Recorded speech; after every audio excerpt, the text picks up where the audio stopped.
I found a place where I could kill my husband without anyone knowing.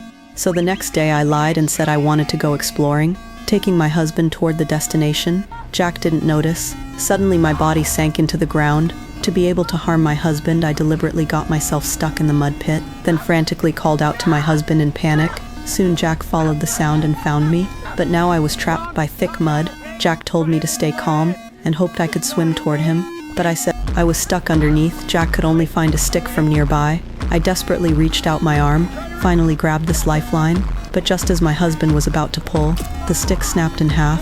My husband told me to stay calm while he looked for more tools. Seeing the plan about to be ruined, I stopped pretending. I forcefully twisted my body, finally let my whole body sink into the mud pit. Seeing I was in life-threatening danger, Jack jumped in without hesitation. He desperately moved his body forward, finally grabbed my arm.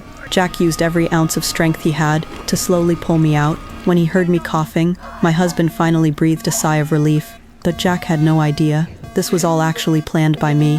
I pretended to care about my husband, questioning why he jumped in so recklessly. Jack encouraged me not to give up. He said there must be a way to get me out, but I didn't want to wait. I ordered my husband to push me toward the edge. This way I could successfully trap him to death. Jack reached his hand under the mud without thinking. He held onto my body, trying hard to push me backward, but we tried for a long time. My body didn't move an inch. I panicked at this moment too. I wanted to take off my shoes, but suddenly felt something underneath.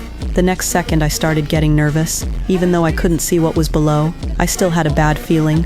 With my husband's help, I used all my strength to pull the thing out. A corpse actually emerged from underneath. We were instantly terrified, but after we calmed down, we found Jack's facial tissue was sunken in. This meant he'd been starved to death. He's starved to death.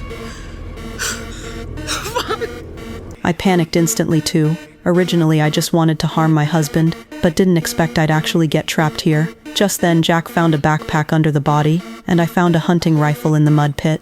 Then we sank the corpse back into the mud. Jack started checking his equipment, but besides a knife and lighter, there were only some useless outdoor supplies. Then Jack checked the hunting rifle, but there were only 2 bullets left. Seemed like just enough for 2 people. After realizing our current situation, I started feeling regret too, but my husband encouraged me not to give up. He told me there was a protruding wooden stake behind us. Although it looked far away, they could use this backpack. Just cut it into thin strips. Jack believed they could definitely escape from here. I calmed down at this point too, no longer thinking about murdering my husband. Then I took the knife Jack handed me, started cutting up this backpack. But what we didn't know was, a terrible nightmare was just beginning.